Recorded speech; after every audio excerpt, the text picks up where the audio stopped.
Sudah ya. Assalamualaikum warahmatullahi wabarakatuh. Salam sejahtera bagi kita semua, teman-teman media cetak, media elektronik. Saya pagi hari ini didampingi oleh Menko Polhukam, Pak Profesor Mahfud MD, dan Wamen Kumham, Pak Edi Hirij. Dan pada pagi hari ini tadi kami sudah berkonsultasi, dipanggil Bapak Presiden dan diminta untuk mengumumkan terkait penetapan pemerintah untuk Perpu tentang Cipta Kerja. Dan tadi Bapak Presiden telah berkonsultasi dengan, sudah berbicara dengan Ketua DPR, dan pada prinsipnya Ketua DPR sudah terinformasi mengenai Perpu tentang Cipta Kerja. Dan ini berpedoman pada peraturan perundangan dan putusan Mahkamah Konstitusi nomor 38 garing PUU 7 garing 2009, dan hari ini telah diterbitkan Perpu nomor 2 tahun 2022 dan tertanggal 30 Desember 2022. Pertimbangannya adalah pertama, kebutuhan mendesak. Pemerintah perlu mempercepat antisipasi terhadap kondisi global, baik yang terkait dengan ekonomi, kita menghadapi resesi global, peningkatan inflasi, kemudian ancaman stagflasi, dan juga beberapa negara sedang berkembang yang sudah masuk kepada IMF itu lebih dari 30 dan sudah antri juga 30. Jadi kondisi krisis ini untuk emerging dan developing country menjadi sangat real, dan juga terkait dengan geopolitik, perang Ukraina, Rusia, dan konflik lainnya juga belum selesai, dan pemerintah menghadapi, tentu semua negara menghadapi krisis pangan, energi, keuangan, dan perubahan iklim. Nah, terkait dengan putusan MK terkait dengan Undang-Undang Cipta Kerja ini sangat mempengaruhi perilaku dunia usaha, baik di dalam maupun di luar negeri, di mana mereka hampir seluruhnya masih menunggu keberlanjutan dari Undang-Undang Cipta Kerja. Dan Indonesia tahun depan, karena kita sudah mengatur budget defisit kurang dari 3%, dan ini mengandalkan kepada investasi. Jadi tahun depan investasi kita ditargetkan 1.200 triliun. Oleh karena itu, ini menjadi penting kepastian hukum untuk diadakan, sehingga tentunya dengan keluarnya Perpu nomor 2 tahun 2022 ini diharapkan kepastian hukum bisa terisi, dan ini menjadi implementasi dari putusan Mahkamah Konstitusi. Oleh karena itu, selanjutnya kami minta Pak Menko Polhukam untuk menambahkan penjelasan. Silakan Pak Menko. Baik, saudara sekalian, aspek hukum dan peraturan perundang-undangan terkait keluarnya Perpu nomor 2 tahun 2022 tertanggal 30 Desember ini adalah karena alasan mendesak atau kebutuhan mendesak.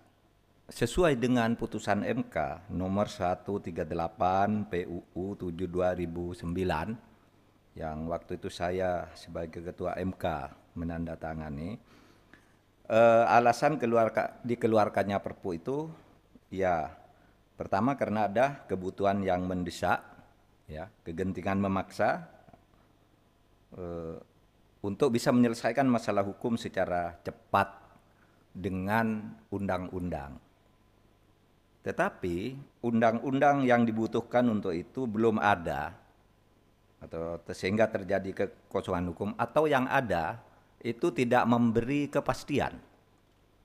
Misalnya karena diberi waktu tanggal sekian lagi gitu, tidak ada kepastian.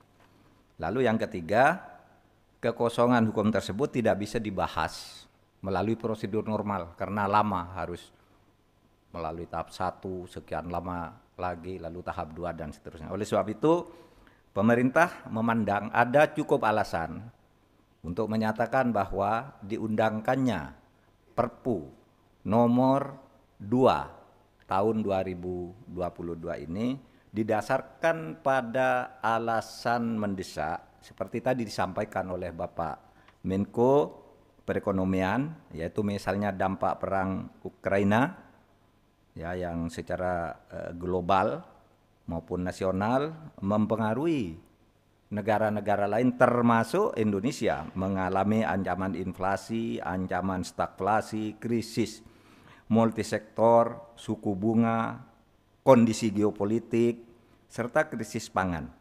Sehingga pemerintah harus mengambil langkah-langkah strategis secepatnya. Nah, untuk mengambil langkah strategis ini, kalau masih menunggu sampai berakhirnya tenggat yang ditentukan oleh putusan MK nomor 91 tahun 2020, maka pemerintah akan ketinggalan untuk mengantisipasi dan menyelamatkan situasi. Oleh sebab itu, langkah strategis diperlukan dan untuk memenuhi syarat langkah strategis bisa dilakukan, maka Perpu ini harus dikeluarkan lebih dulu.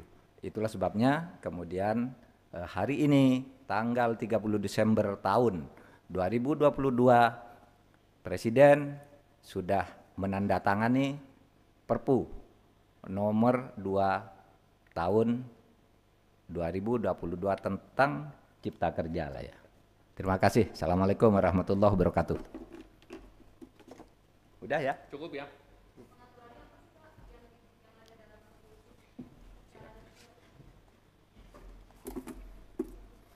Jadi sesuai dengan MK, beberapa pengaturan yang disempurnakan, itu yang utama terkait dengan ketenaga kerjaan, yaitu terkait dengan upah minimum, alih daya, kemudian sinkronisasi dan harmonisasi dengan Undang-Undang Nomor 7 dan Undang-Undang Nomor 1 tentang harmonisasi peraturan perpajakan dan tentang hubungan antara pemerintah pusat dan pemerintah daerah atau HKPD, penyempurnaan sumber daya air, itu adalah substansi pemanfaatan sumber daya air bagi kepentingan umum, dan perbaikan kesalahan typo atau rujukan pasal, legal drafting, dan kesalahan lain yang non-substansial. Yang lain seluruhnya disempurnakan sesuai dengan pembahasan dengan KL terkait, dan juga sudah dikomunikasikan dengan kalangan akademisi.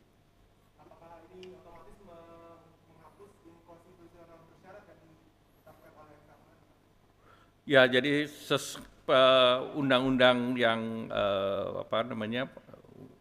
undang-undang terkait omnibus yang Undang-Undang Nomor 13 kan sudah menang juga di gugatan MK, sehingga tentu secara konstitusional Perpu ini adalah mengganti daripada Undang-Undang Cipta Kerja. Jadi tentu Undang-Undang Perpu ini mengganti Undang-Undang Cipta Kerja. Ya.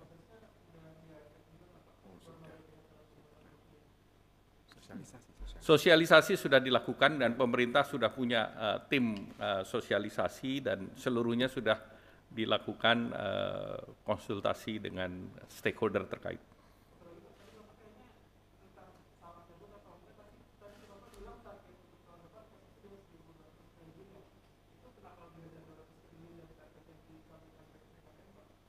Ya, target 1.200 itu kan tahun ini kita harus capai 1.200.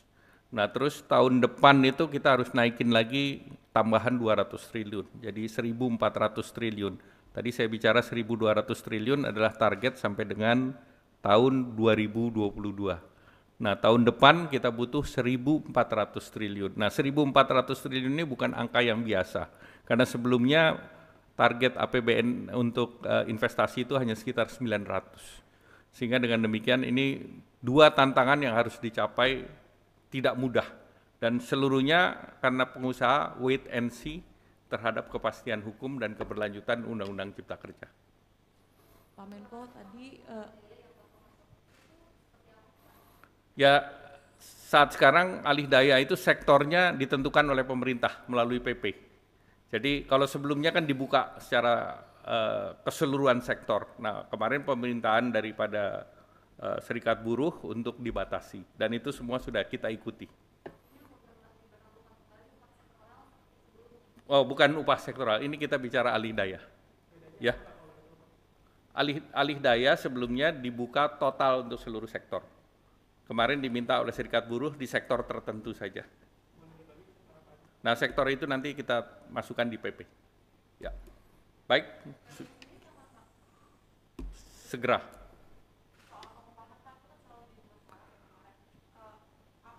Pengupahan itu sudah mengikuti apa yang diminta oleh serikat buruh. Jadi kalau sebelumnya adalah unsur inflasi dan unsur pertumbuhan ekonomi, sekarang dua-dua unsur itu dimasukkan ditambah unsur daya beli masyarakat di kabupaten masing-masing. Jadi ada indeksnya dan itu nanti diatur dalam PP dan Permenaker. Baik, cukup. Terima kasih. Wassalamualaikum warahmatullahi wabarakatuh.